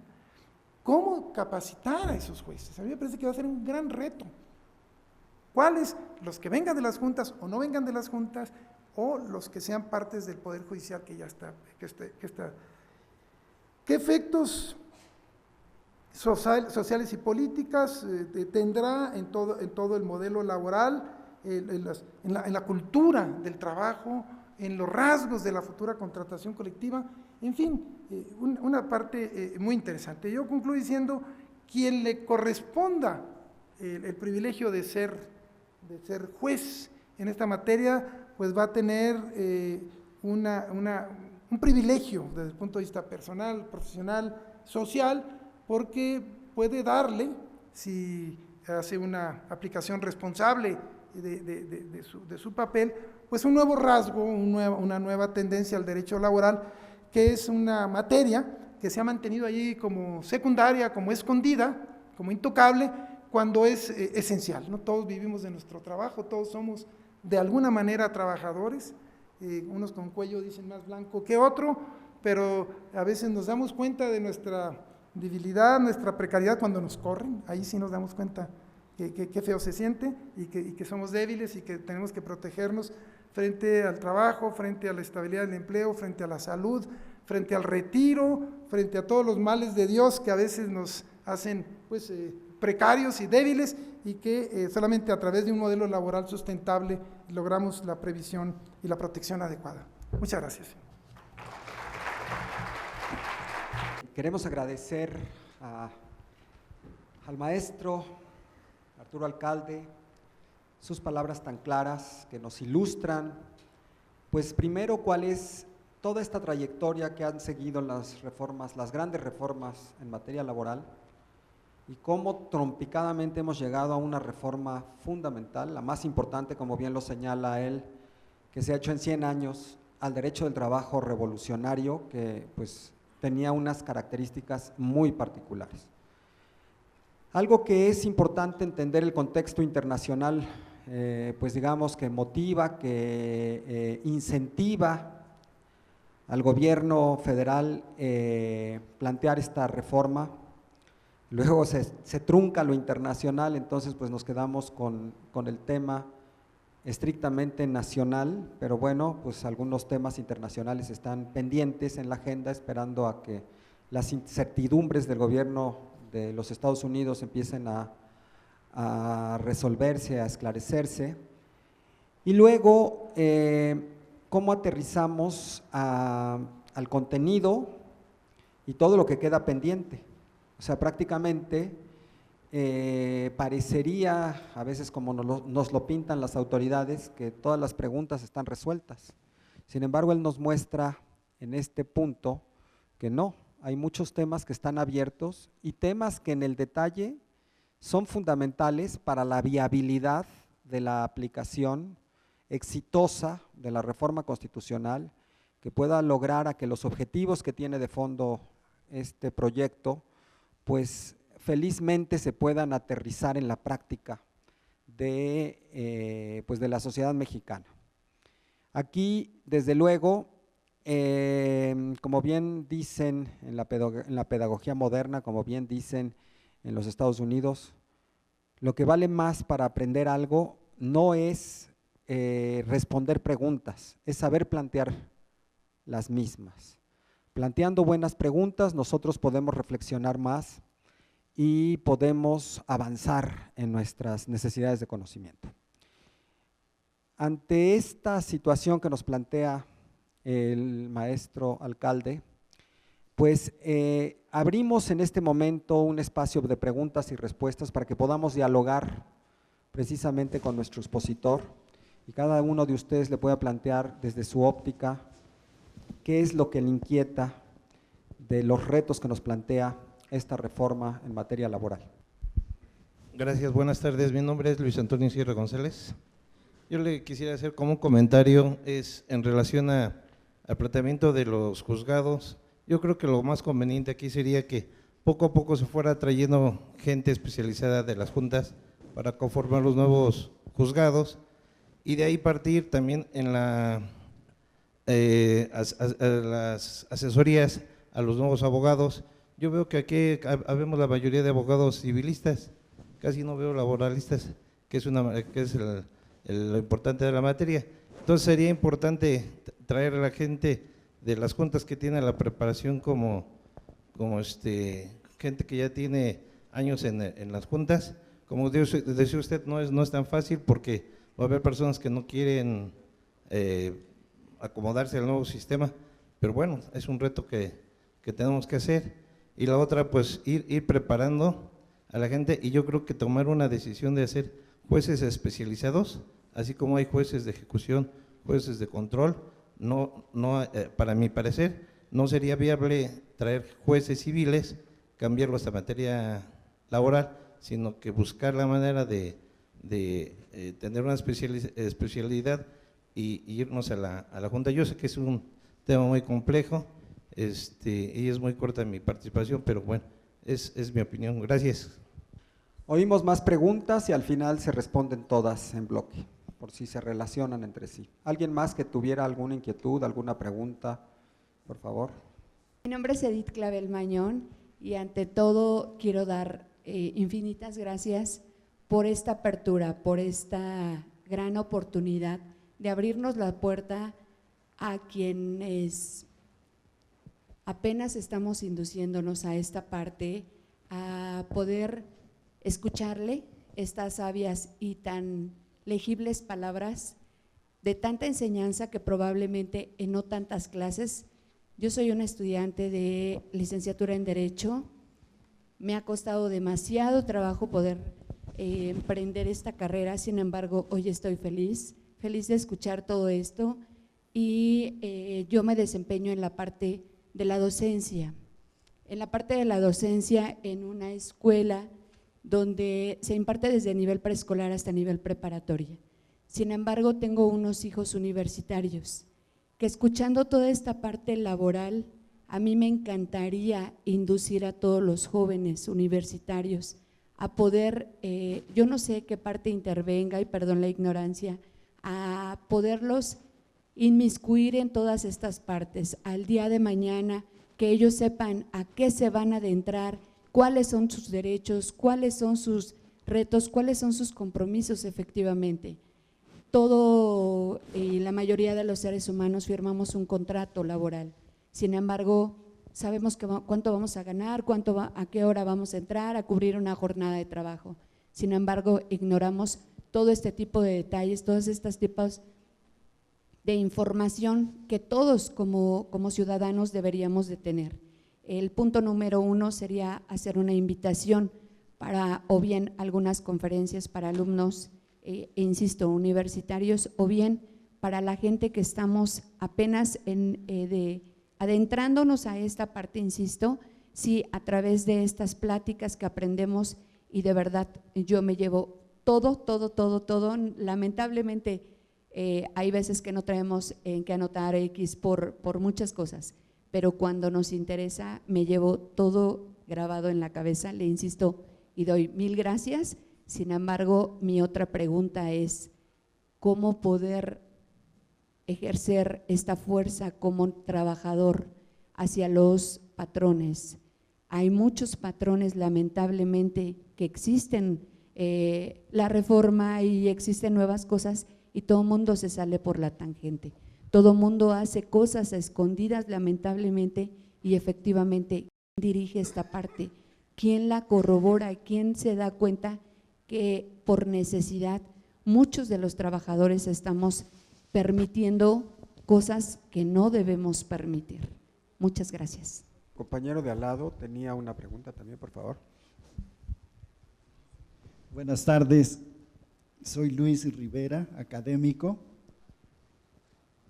En primer lugar, quiero decirle al exponente que me llama la atención y por eso lo felicito, el conocimiento puntual, el conocimiento histórico que tiene sobre el derecho social del trabajo. La división que hace de los antecedentes para que se diera esta reforma, primero la del 2012 y ahora la del 2017, así lo acredita. Tal vez en los antecedentes históricos que podríamos decir de carácter internacional, aparte de que nos quedamos como país colgados de la brocha cuando el presidente Trump se niega a firmar el Tratado Transpacífico, después de que Japón, que Filipinas, después de que Chile, Ecuador, Colombia y hasta Costa Rica pidieron para la firma del Tratado Transpacífico piso parejo en materia laboral y administrativa, y entonces el Ejecutivo Federal, deseoso de firmar este tratado, no contaba con la oposición del presidente Trump. Y ahora, al salirse Estados Unidos, México se queda con esta reforma, con el compromiso y sobre todo con los problemas sociales que que se van a generar. Desde luego el Ejecutivo ha tratado de justificar que éramos como país el único miembro de la OCDE que no teníamos tribunales laborales, sino teníamos tribunales dependientes del Ejecutivo y que en ese sentido éramos un país que no estábamos cumpliendo con los compromisos internacionales. Fuera de esto, licenciado alcalde Giustiniani, nos dio usted un repaso histórico de los 1010 artículos de la Ley Federal del Trabajo. Hoy se está discutiendo, como usted lo señaló, la posibilidad de que se divida el aspecto sustantivo y adjetivo de la legislación del trabajo en un código de procedimientos laborales, en un código federal del trabajo. No sabemos qué vayan a decidir, como usted lo apuntó, las instancias que la están trabajando, la Suprema Corte, la Consejería Jurídica en algunos estados. Este es mi comentario general respecto de los retos que tienen los poderes judiciales locales frente a esta reforma. Usted lo apuntó y lo apuntó muy bien, aunque seguramente los jóvenes jueces y los estudiantes y trabajadores del Poder Judicial que eventualmente podrían aspirar a formar parte de esta nueva generación de jueces laborales, a lo mejor se quedaron preocupados porque hay que estudiar mucho y ser, como lo dijo usted, un poco sociólogo, economista, jurista, etcétera, etcétera, para entender el derecho social del trabajo. Al margen de esto, quiero decirle, seguramente lo recuerda, en mi caso sí lo recuerdo, que en 1972, con el inicio de una administración estatal, el gobernador de entonces, y ante la queja de las grandes centrales obreras, encabezadas en ese entonces por un mexiquense de Villa Nicolás Romero, don Fidel Velázquez, se disolvió la Junta Local de Conciliación y Arbitraje. Se cesó al presidente, se cesó a todos los presidentes de las juntas especiales y no quedó ni el personal de servicio. Se nombró una semana después a un nuevo presidente que reclutó a todo el personal. No sucedió nada. Al contrario, la Junta adquirió un gran prestigio, la Junta Local. La Junta Local hoy es, después de la del Distrito Federal, una de las juntas locales más grandes del país. ¿A qué voy o a qué va mi comentario? Que no nos asustemos lo que yo llamo la migración de los tribunales o de la Junta Federal de Conciliación y Arbitraje al Poder Judicial Federal y la migración de las juntas locales de conciliación a los tribunales superiores de justicia. Usted lo ha dicho, tendrá que darse, es hasta febrero del año que entra, se tiene tiempo para esperar las leyes secundarias. Pero quiero señalar que seguramente por el tiempo y por el universo que implica esta reforma, no se habló de una parte de los juicios laborales, los defensores de los trabajadores, es decir, los procuradores federales de la defensa del trabajo y los procuradores locales de la defensa del trabajo. Tendrán que desaparecer las procuradurías y ahora la asesoría jurídica de los trabajadores tendrá que darse por el Instituto de la Defensoría Pública a nivel federal y en los estados a través de la dirección o del Instituto de la Defensoría Pública. Consecuentemente, el tribunal o los tribunales de los estados, superiores de justicia de los estados, también tendrán que contemplar esta situación. Aquí es importante lo que usted señala, es importante lo que señala. ¿Por qué? Porque todos están dependiendo de los aspectos presupuestales. de los aspectos presupuestales, en donde dijo usted una frase muy mexicana: muchos gobiernos estatales andan como perritos sin dueño, preguntando aquí, preguntando allá. Algunos ni siquiera se preocupan, como el caso del gobierno de la Ciudad de México, que no ha movido un ápice su decisión para hacer posible esta reforma, porque pues tendrían que darse lo que usted señala, un recorrido en 3 vertientes, y ahorita como que el molino o el horno no está para bollos. ¿Cuál es mi conclusión? Porque es más que nada un comentario general. Aplicar una frase muy mexicana: no por madrugar mucho amanece más temprano. Aquí ya le sucedió al Estado en el 2014 con motivo de la reforma penal del 2008. Se hizo uno de los códigos de procedimientos penales más completos, pero después vino el Código Único o el Código Nacional de Procedimientos Penales, que fue obligatorio y se tuvo que dejar a un lado un extraordinario documento que se impulsó desde esta escuela judicial y por el Poder Judicial del Estado de México.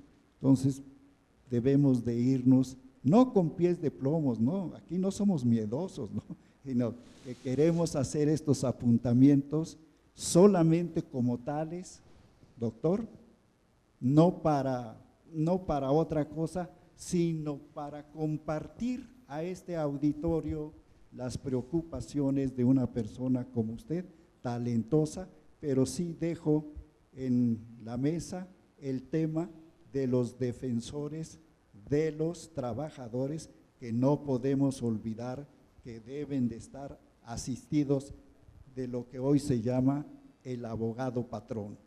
Gracias, licenciado, y muchas felicidades, y también felicidades a la Escuela Judicial. Sí, entonces, allá atrás, gracias. Yo soy el licenciado Joaquín Arturo Colín Marín. Me desempeñé muchos años en México en despachos patronales, y actualmente lo que hemos realizado es, y esa es mi pregunta en concreto, el rezago de juntas federales de conciliación y arbitraje y de locales es la testimonial.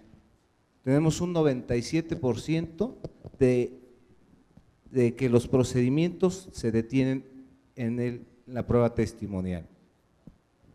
Hemos participado en foros, hemos propuesto eliminar la prueba confesional, porque la prueba confesional como tal, sabemos perfectamente los que litigamos laboral que la confesional va el patrón, dice a todo no, el trabajador dice todo no. Y estamos realizando una serie que al final yo quisiera compartir con usted para retroalimentarnos en relación a un procedimiento en caso de huelga. Nosotros en el foro que participamos estamos proponiendo que exista un procedimiento sumario respecto de la huelga. En los supuestos que conocemos, emplazamiento por firma de contrato, revisión contractual o revisión integral. Y respecto de la titularidad de los contratos colectivos de trabajo, también plantear un procedimiento sumario.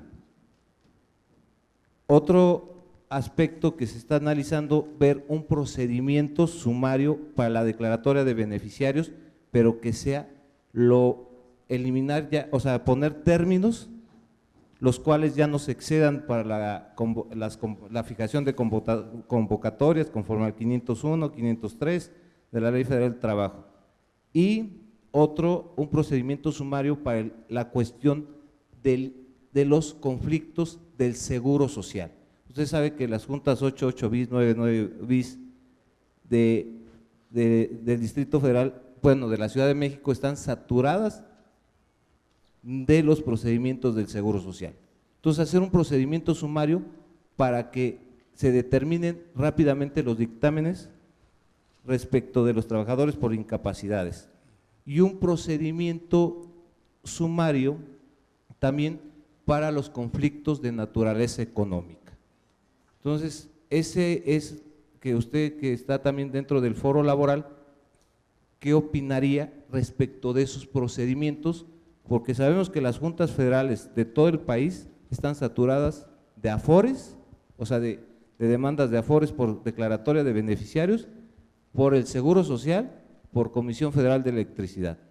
Entonces, ahí realizar un procedimiento sumario para que podamos regularizar un poco el exceso de carga de trabajo de las actuales juntas federales y ahora sí pasar a los tribunales laborales, obviamente con el requisito que ahora ya está, que se va a estipular, que un requisito para la admisibilidad de la demanda debes de llevar tu copia certificada de la conciliación. Entonces, eso es lo que mi pregunta sería específica, haría respecto de los procedimientos sumarios que se están planteando. Muchas gracias. Muy bien, creo que con esto terminamos el espacio de preguntas y oiríamos un comentario general por parte del maestro alcalde. Muchas gracias, ha sido muy interesantes estas intervenciones. En primer lugar, sobre el tránsito de las juntas, es un tema que se ha discutido mucho. Creo que hay gente muy valiosa en las juntas de conciliación que podrían aprovecharse en los tribunales, pero no necesariamente es necesario un tránsito absoluto y total, porque eso no carecería de sentido. Hay que reconocer vicios, hay que reconocer limitaciones. Alguien decía con bastante razón, dentro de las zonas delicadas en el procedimiento laboral, que es el tema de los actuarios, ¿verdad? Que yo creo que en el estudio del CIDE plantea la necesidad de hacer una lupa especial en el sistema actuarial, que se vincula con otra de los comentarios cuando se hablaba de la testimonial. Yo no creo que el problema esté en la testimonial, está en la citación de los testigos.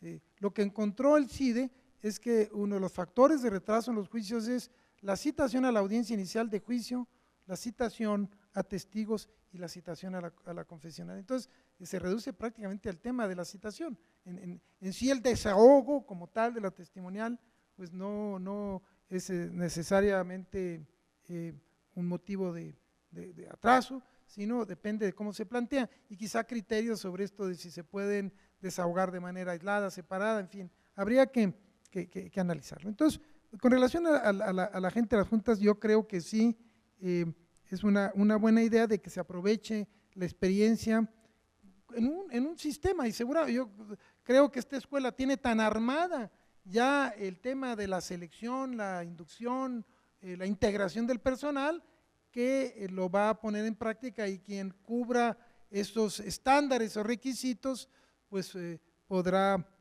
ocupar estos puestos. Segundo comentario, con relación a los retos de los jóvenes. Eso es muy interesante, porque estamos viviendo una etapa de nuevos derechos, ¿no? A mí me impresiona, yo tengo 2 hijas y las 2 son abogadas, ¿no? Entonces luego platicamos y decimos, es que a ustedes les tocó el privilegio de tener un nuevo derecho, pero no derecho del trabajo, no derecho civil, un nuevo derecho familiar, de tal manera que los que ya venimos de la etapa anterior, a veces se nos dificultan, tenemos dificultades para transitar hacia los nuevos derechos, en primer lugar por razones tecnológicas, para empezar, ¿no? Porque hay toda una serie de retos que para los que ya estamos más para atrás que para adelante, pues significan obstáculos, una manera de pensar, una manera de razonar, en fin, y estas facilidades que tienen los jóvenes. Entonces creo que en la escuela va a ser, tiene la maravilla de que va a poner las bases de un nuevo derecho en general, ¿no? Que se agrega ahora lo laboral, pero que lo tienen en el resto de las ramas de derecho. Es muy impresionante esto de caminar aquí por la escuela y ver que si las imágenes, el sistema de cómputo, las actividades en línea, la simulación para los juicios que hoy se están viviendo en un enfoque distinto. Con relación al maestro Vera, yo creo que efectivamente hace notar algo muy importante, la importancia de los defensores. Quiero hacer un comentario para agregar a esto. En la Ciudad de México, ustedes recuerdan, ya se ha llevado a cabo una reforma, más que una reforma, es la creación de una constitución de la Ciudad de México, y que tiene 2 capítulos laborales muy importantes.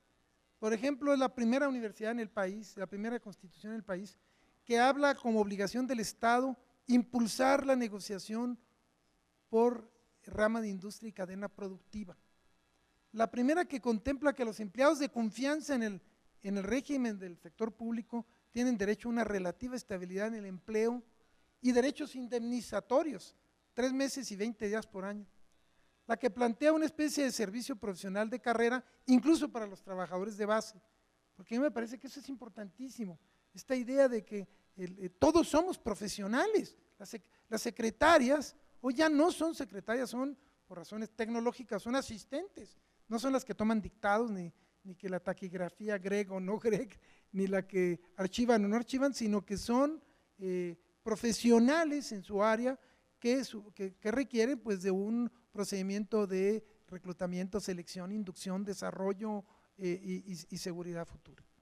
Entonces, y en esta Constitución se contempló el tema de la defensoría, y se discutió mucho el tema de la defensoría, y se vio, y a mí me parece que es importante, la necesidad de vincularla con inspección laboral, de tal manera que tenga dientes el asunto, de tal manera que yo como Estado, y un Estado que ha prácticamente renunciado a su obligación de fiscalización, inspección que en México casi no existe, en otros lados del mundo es esencial, en Chile es más importante el director de inspección que el secretario de Trabajo. Alguna vez que asistí me dijeron, aquí está el director de inspección, así, figurón, y el secretario era la secretaria de Trabajo, pues era importante, pero la inspección laboral era el instrumento que tiene el Estado para resolver in situ ahí sobre el cadáver, como dicen, ¿no? Sobre el asunto, el cumplimiento de las normas de trabajo. Y se ha visto la necesidad de vincularlo con la defensoría. Entonces, efectivamente hay que revisar, potenciar el sentido de la defensoría, que ha sido muy reducida. Para empezar, no hay defensoría casi en materia colectiva, porque como es un tema político, nadie se quiere meter imagínense a que el Estado diga, oiga, este sindicato no es auténtico, este líder no hace votaciones, imagínense lo que esto significaría, o este contrato colectivo de protección. Pero creo que tiene mucha razón en el sentido de que plantea algo que me resulta novedoso, lo reconozco, ¿cuál es el papel? Claro, no le corresponde a la norma constitucional, no llegaba a ese detalle, pero en la legislación secundaria, ¿cuál va a ser el papel de la defensoría en relación a las ya existentes, tanto en el ámbito federal, local? Y es muy interesante. Yo nomás pienso en la Defensoría Federal, que son personajes, digamos, tienen una condición salarial y de capacitación, y son señores puestos, ¿no? O sea, ser defensor federal es un privilegio, ¿no?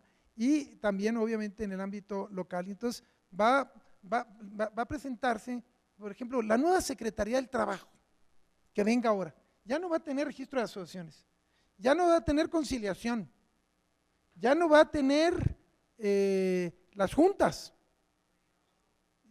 Lo que le quedaba era inspección y defensoría. Si ya no va a tener defensoría, pues ahora sí, quién sabe qué va a ser una secretaría que probablemente se va a tener que redimensionar si es que se aborda un tema que me parece fundamental, que es el modelo económico, ¿no? El modelo económico, que es la fuente de muchos de nuestros males. A mi juicio no es un tema jurídico, pero es clave. Es un modelo económico que se ha orientado a las exportaciones, que ha sacrificado mercado interno, que ha sacrificado el valor del trabajo, pensando que las exportaciones nos iban a sacar de pobres, cuando hoy nos damos cuenta que no han servido para gran cosa, ¿no?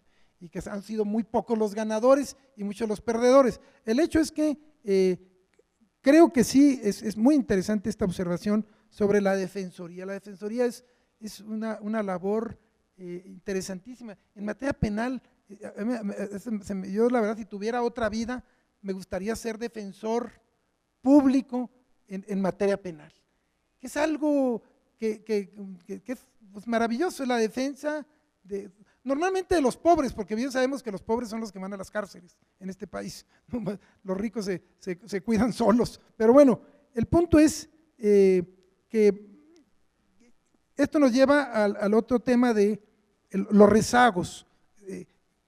Insisto, no es tanto la testimonial, yo creo que hay que pensar en la importancia de otras pruebas. Creo que en materia laboral hemos olvidado la importancia de la presuncional. De machote decimos en las pruebas, la presuncional legal y humana en lo que favorezca los intereses de mi representado. Y la presuncional es la madre de todas las pruebas, porque efectivamente el testigo pues viene preparado, la confesional viene a decir a todo que no, pero entonces yo tengo frente a mí como juez a un señor que tiene 18 años de servicios, que siempre has cumplido y que un buen día faltó 3 o 4 días en el mes, o que le dijo a su jefe, ya estoy hasta el gorro, no lo soporto, y esa frase que actualiza una falta de probidad, de honradez, etcétera. No debería en materia laboral seguirse criterios similares al penal en términos de los agravantes, excluyentes, atenuantes de responsabilidad.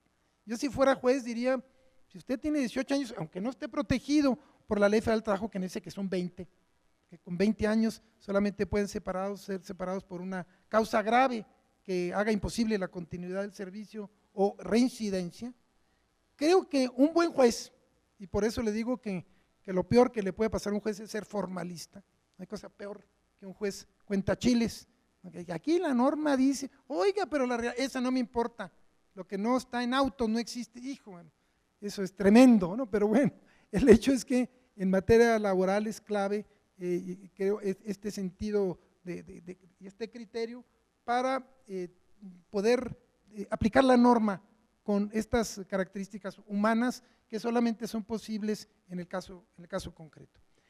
En el último comentario, efectivamente, aquí nuestro amigo planteó toda una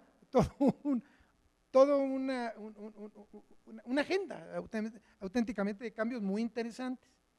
A mí me parece que esta propuesta de hacer juicios sumarios, yo diría que todo debe ser sumario. No me gusta mucho la idea de que los temas centrales sean juicios sumarios, sino que todo debe ser en una lógica de agilidad tal que se pueda resolver. Por ejemplo, el tema de huelga no es un tema de que la huelga la califiquen a los 5 días, porque el sentido de la huelga en el mundo, y por eso está reconocido como un derecho humano, ¿no? En los instrumentos más importantes a nivel internacional, es que es una defensa, decíamos, del factor débil frente al capital, cuando le dice yo no trabajo si no me pagas bien, y así está reconocido como un equilibrio, digamos, frente al otro factor de la producción. La declaración de beneficiarios probablemente a lo mejor tendría que transitarse por la vía administrativa, algo mucho más ágil, y bien lo señala esta digamos que publicación de convocatorias que siempre están, que no pasaron los 10 días y ahí viene la pobre señora cargando con los hijitos. Hay que buscarle salidas a esos. Los conflictos de naturaleza económica son muy poco conocidos en nuestro país y que a futuro van a tener una gran importancia. Ahorita nada más tenemos 2 casos, curiosamente nosotros hemos sido abogados de esos 2 casos, el caso de Mexicana de Aviación y de Aeroméxico, que han llegado hasta el pleno de la Corte, porque el criterio que había es que se dividían los juicios entre juicios de naturaleza jurídica y de carácter económico. Entonces, la jurisprudencia que operaba es que no podía uno amparar y que tenía que atenerse a lo que resolvía la Junta, porque no tenían instrumentos económicos ellos para juzgar si una empresa estaba bien o no, digamos, desde el punto de vista económico. Ya finalmente ya hay otros criterios, pero van a tener una gran importancia por los ajustes, por la reestructuración económica que hasta ahora no lo han tenido. Todos estos comentarios sobre Afores, Seguro Social, todo el tema de seguridad social, hay una propuesta para que también se canalice por otra vía, y efectivamente se cargan los juicios, sobre todo en materia federal, ¿no? El Seguro Social es el gran digamos, la gran carga del trabajo en materia federal es el seguro. Seguro como en su carácter de patrón o seguro en su carácter de asegurador. Eso comentábamos ahora en la comida que hubo una experiencia en la época del secretario Oñate, Oñate Laborde, Santiago Oñate, donde él lo que hizo fue traer empleados de las 3 o 4 empresas paraestatales que tienen recargada la Junta Federal, les dijo, pónganse a revisar los asuntos, cuáles podemos resolver desde que entran los juicios. Y si hay que pagarles, págueles, pero no me lo tallen, ¿no? Decía él esa frase, la Junta no es para andar tallando asuntos, nos van a salir más caros litigarlos que pagarles. Y demostró que muchos de los juicios se tenía que pagar 300 o 400% con relación a lo que el trabajador reclamaba. En fin, creo que es una… Qué bueno que ustedes están analizando en concreto los problemas. Eso vale oro, porque cuando uno es tan puntual en la que concilia esta visión teórica, académica, con la realidad, ¿no? Yo siempre he pensado que un juez que tenga alguna idea de litigio y que tenga formación académica, bueno, pues ya se vuelve una cosa maravillosa, ¿no? Porque tiene el paradigma, la formación profesional, me da la impresión que la tiene el maestro Vera, ¿no? Así que, ¿no? Que tiene la formación y que es profesor, en fin, y le da una dimensión muy importante a la judicatura y al ejercicio del derecho. Entonces, bueno, pues les agradezco mucho las aportaciones y la verdad fueron muy interesantes también para mí. Gracias.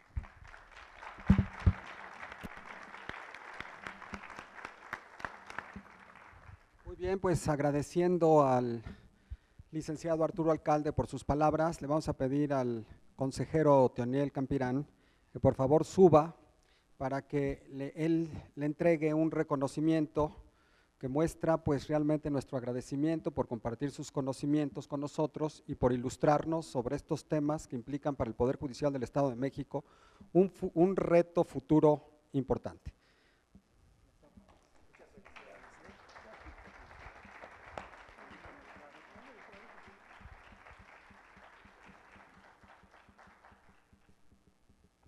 Muchas gracias. Con esto damos por terminado el evento. Les agradecemos su presencia. Buenas tardes.